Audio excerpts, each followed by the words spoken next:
এসেছি আমার YouTube channel travel with Argha the Bong explorer নিয়ে। তো আজকে অরুণাচলের দ্বিতীয় পর্ব অরুণাচল সিরিজের।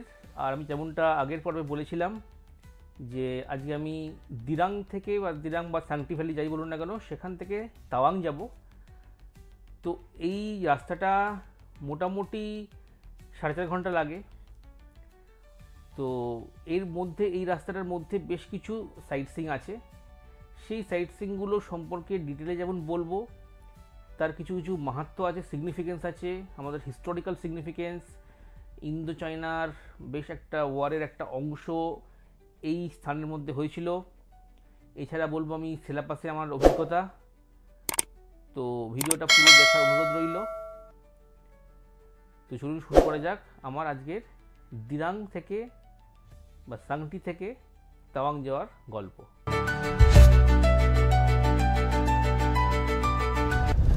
তো এখন দিরাং থেকে বেরিয়ে পড়েছি, ছিলাম সাংটি ভ্যালিতে, দিরাং ক্রস করছি, এখন যাচ্ছি সিলেপাস।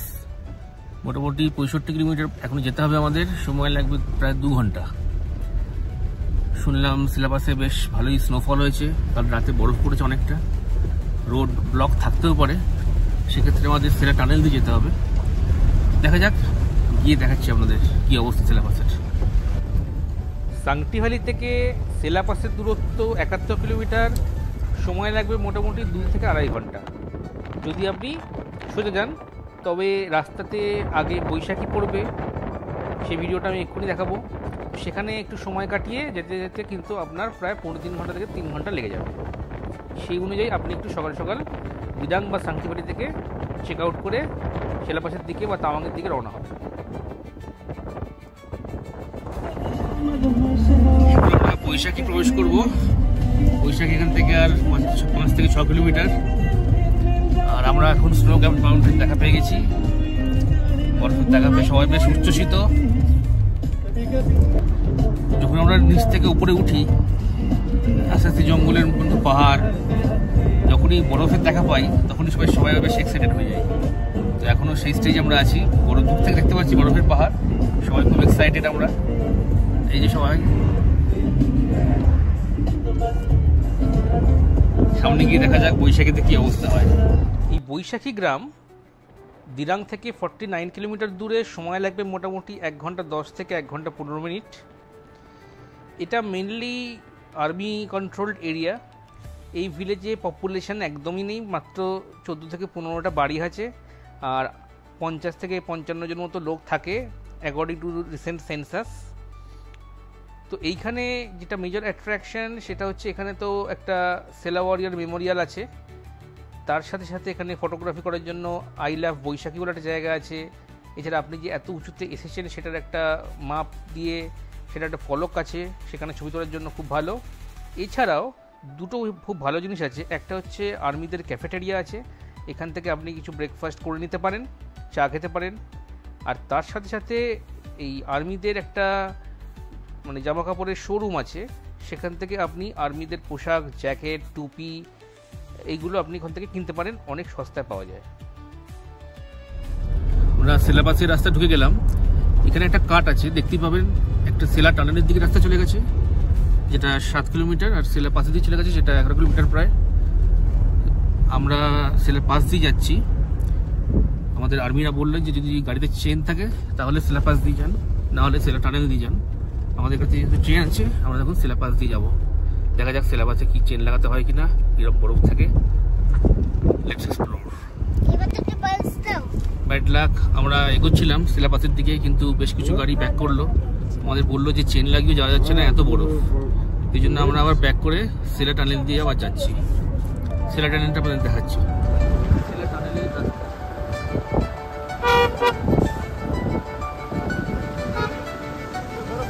সেলা টানেলের রাস্তায় ঢুকলাম।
এই সেলা টানেলের এই যে প্রকল্প, এর যে ভিত্তিপ্রস্তর হয় সেটা করেন মাননীয় প্রধানমন্ত্রী নরেন্দ্র মোদীজি 9 ফেব্রুয়ারি 2019।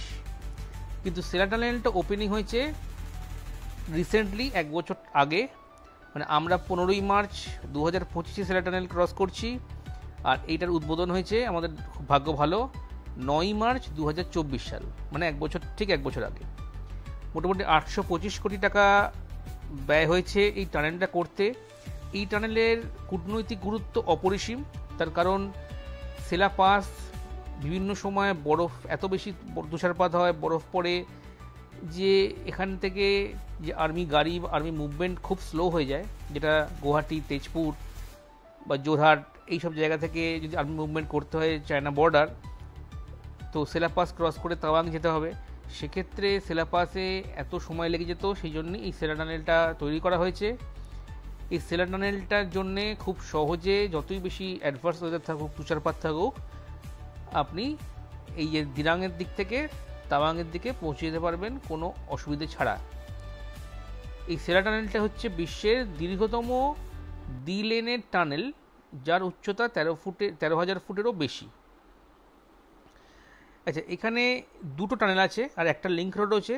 টানেল 1, যেটা আমি এখন ঢুকলাম, সেটা 980 মিটার লম্বা, এটা সিঙ্গেল টিউব টানেল। অন্যদিকে আমি আরেকটু পরে আরেকটা টানেলে ঢুকবো, সেটা প্রায় 1.5 কিলোমিটার লম্বা টুইন টিউব টানেল, যার একটা লেন হচ্ছে ট্রাফিকের জন্য, অন্যটা হচ্ছে এমার্জেন্সি পরিষেবার জন্য। এই জায়গাটা সেলা হওয়ার পেছনে একটা কারণ আছে, মানে এই সেলা টানেল, সেলা পাস, আমরা এবারে দেখব সেলা লেক, তো এইগুলো সবই সেলা হচ্ছে একজন মম্পা ওমেন, যিনি 1962 ইন্দো চায়না যে আমাদের ওয়ার হয়েছিল, সেখানকার বীর শহীদ জওয়ান যশবন্ত সিং রাওয়াত, উনি শহীদ হয়েছিলেন এবং চাইনিজ আর্মির সঙ্গে প্রচুর যুদ্ধ করেছিলেন একা। ওনার মেমোরিয়ালটাও একটু পরে আছে, এরপরেই সেটাও আমি সুন্দর করে ডিসক্রাইব করব। তো সেই যুদ্ধে সেলা নামক এই যে মম্পা একজন মহিলা ওনাকে হেল্প করেন, এবং শোনা যায় যে যশবন্ত সিং রাওয়াত শহীদ হওয়ার পর সেই স্থানেই সেলা নিজের প্রাণ ত্যাগ করেন ওনার হনারে, এবং উনিও শহীদ হয়ে যান। তো ওনার এই কন্ট্রিবিউশনকে মাথায় রেখে এই জায়গাটার নামে ওনার নামে করা হয়েছে।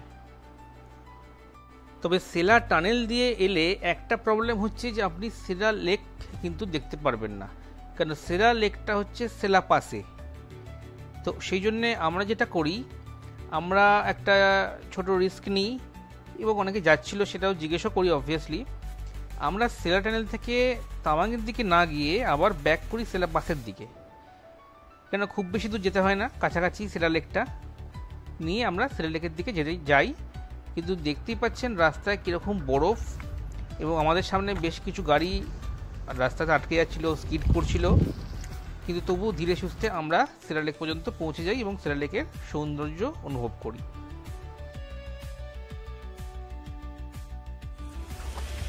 এলাম সেলা লেকে। এই সেলা লেক পুরো জমে গেছে, দেখা যাচ্ছে সেলা লেক পুরো জমে গেছে।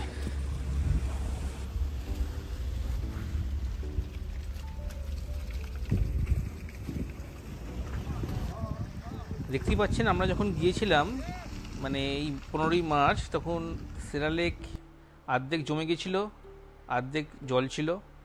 তার ফলে যারা এই সময় আসবেন মার্চে, তারা এই অপরূপ সুন্দর সেলা লেক একদম মিস করবেন না। সেলা টানেল দিয়ে এলেও আপনারা ব্যাক করে আবার সেলা লেকটা দেখে নেবেন।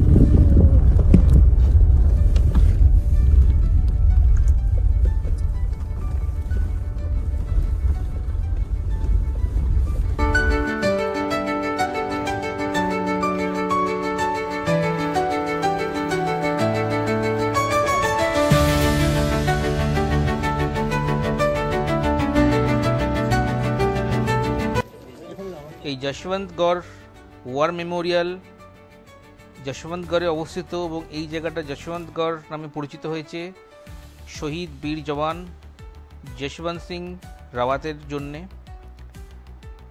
1962 সালে যখন ইন্দো চায়না যুদ্ধ হয়, সেই সময় লাস্ট ফেজে চাইনিজ সোলজাররা প্রচুর পরিমাণে অ্যাটাক করে ইন্ডিয়ার ওপরে। তখন একের পর এক সৈন্যরা ইন্ডিয়ান আর্মি জখম হয় এবং মারা যান। এবং এক সময় আসে যখন ইন্ডিয়ান আর্মিদের মধ্যে একমাত্র যশবন্ত সিং উনি জীবিত ছিলেন এবং উনি একাই যুদ্ধ শুরু করেন এবং 300 জন চাইনিজ আর্মি সেই সময় সেখানে যুদ্ধ করছিল। একা যশবন্ত সিং তাদের 72 ঘন্টা রুখে দিয়েছিল। হ্যাঁ, মানে 3 দিন ধরে যুদ্ধ করছিল এবং যশবন্ত সিংয়ের সঙ্গে 2 জন লোকাল মম্পা মহিলা সেলা আর নুরা তারাও হেল্প করেছিল। তো এক সময় যখন যশবন্ত সিং দেখেন যে একটা মাত্র বুলেট তার বাকি আছে, তখন তিনি নিজে প্রাণত্যাগ করেন এবং পরবর্তীকালে ওনার এই কীর্তির জন্যই ইন্ডিয়ান আর্মিরা ওই 300 জন চাইনিজ সোলজারকে হত্যা করতে পারে।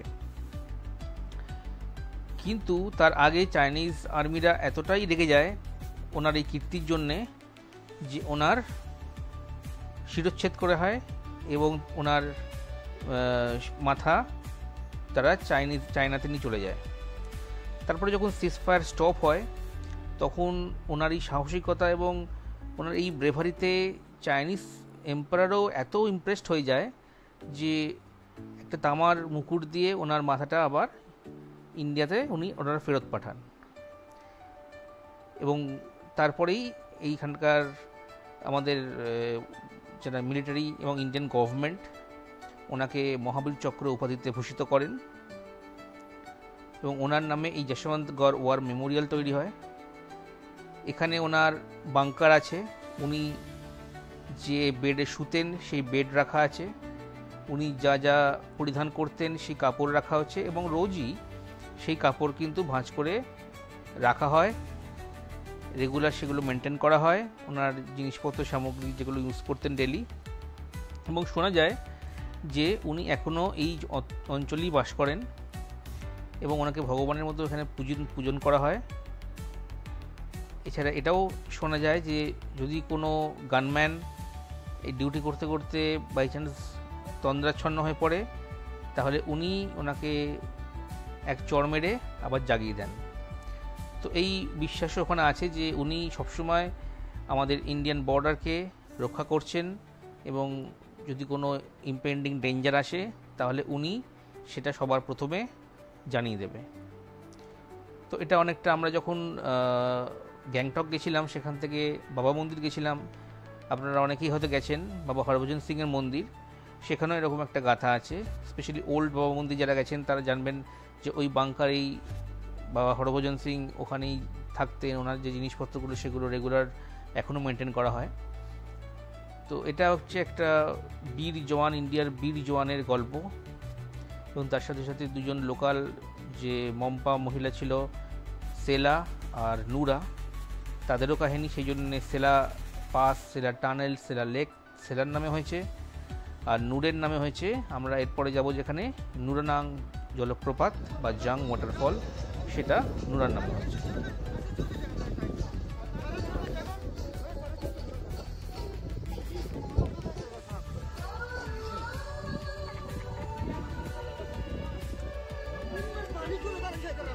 এখন জাং ওয়াটারফল দেখতে যাচ্ছি। এখানে 40 টাকা করে পার হেড এন্ট্রি ফিজ আছে। জাং ওয়াটারফলে, নুরানাং ওয়াটারফল বলে।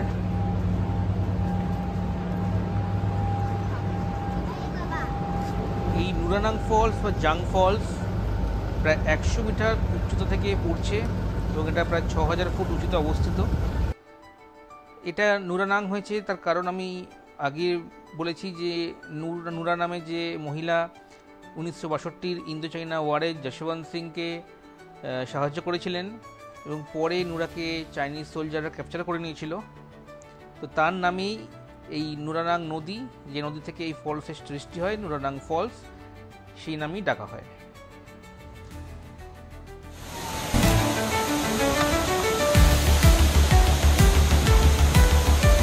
জাং waterfall must recommended visit place যখন তাওয়াং যাবেন বা তাওয়াং থেকে ফিরবেন, রাস্তার মধ্যেই পড়বে একটা কাঠ থেকে একটুখানি গেলেই জাং ওয়াটারফল পেয়ে যাবেন। অসম্ভব সুন্দর।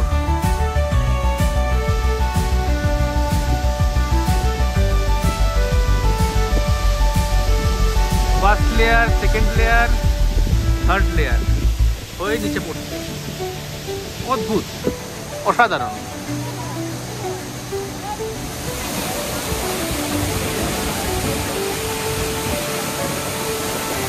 যেমনটা আমি আগের ভিডিওতে বলেছিলাম যে আপনি এই ভিডিওতে ILP মানে ইনার লাইন পারমিট কীভাবে করতে হয় সেটা আমি বলে দেবো।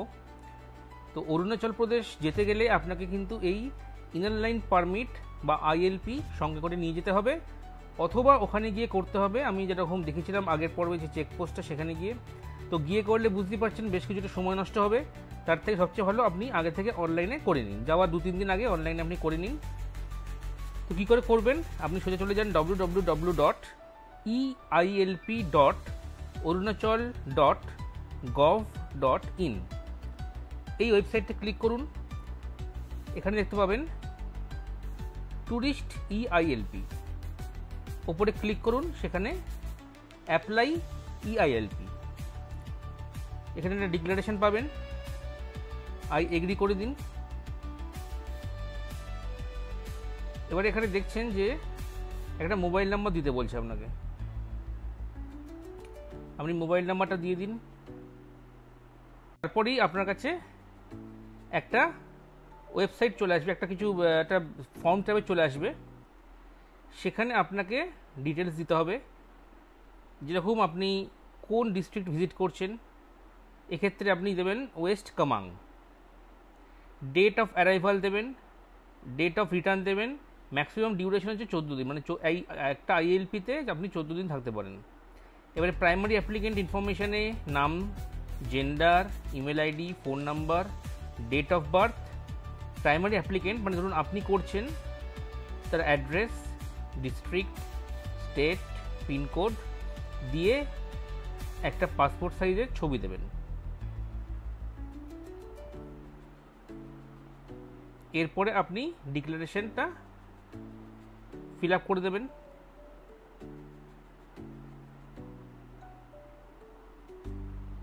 এখানে দেখুন এবারে নিচে অনেকগুলো অপশান আছে। এখানে অ্যাড অ্যাডাল্ট ফ্যামিলি মেম্বার আছে, অ্যাড মাইনর ফ্যামিলি মেম্বার আছে, সেভ অ্যান্ড সাবমিট। যদি ধরুন আপনার শুধু আছে একা, আর এখানে আপনাকে আধার কার্ডটাও দিতে হবে, আধার কার্ডের একটা ফটোও দিতে হবে। তো আপনি যখনই সেভ অ্যান্ড সাবমিট করলেন, তাহলে এটা আপনার শুধু একার জন্য ILP হলো। যদি মনে হয় যে আপনি কাউকে অ্যাড করবেন, মানে ধরুন একটা গ্রুপে যাচ্ছেন 4-5 জন মিলে, সেখানে আপনি অ্যাড অ্যাডাল্ট ফ্যামিলি মেম্বার করবেন। সেখানেও সিমিলার যে ফর্মটা আসে সিমিলারই আসবে। আপনি সবচেয়ে ভালো হচ্ছে মোবাইল নাম্বারটা সেম রাখুন, কেন ওই মোবাইল নাম্বারে OTP আসবে, সেটা আপনাকে পুট করতে হবে। মোবাইল নাম্বার সেম রাখুন, অ্যাড্রেসও সেম রাখুন, খালি আধার নাম্বারটা আলাদা দেবেন আর পাসপোর্ট সাইজ ফটোটা আলাদা দেবেন, আর নাম, এজ এইটা খালি আলাদা যেমন দেওয়ার দেবেন। বাকিটা আপনি আপনার কাছেই কন্ট্রোলটা রাখুন। নিয়ে আপনি যতজন ইচ্ছা family member, adult family member যোগ করতে পারেন, মাইনর ফ্যামিলি মেম্বার যোগ করতে পারেন। যদি মনে হয় কাউকে অ্যাড করা হয়ে গেছে, আপনি সেখান থেকে রিমুভও করতে পারেন। তারপরে আলটিমেটলি যখন আপনি ফাইনালি সাবমিট করবেন, তারপরে আপনার পেমেন্ট গেটওয়ে খুলে যাবে এবং সেখান থেকে আপনার পেমেন্ট হয়ে যাবে। তো এই হলো আমার তাওয়াং যাওয়ার অভিজ্ঞতা, এবং সাংটি ভ্যালি থেকে তাওয়াং যাওয়ার পথে যে যে সাইট সিইংগুলো পড়ে সেগুলো আপনাদের সব দেখালাম। এরপরের এপিসোডে আমি তাওয়াংয়ের মধ্যে যে সাইট সিইংগুলো আছে সেটার পপুলার এবং অফবিট একটা দুটো জায়গা আছে যেগুলো হয়তো আপনারা জান না, সেরকম কিছু জায়গারও আমি খোঁজ দেবো। এটা আসছে পরের ভিডিওতে। ততদিন সবাই ভালো থাকুন, সুস্থ থাকুন। নমস্কার।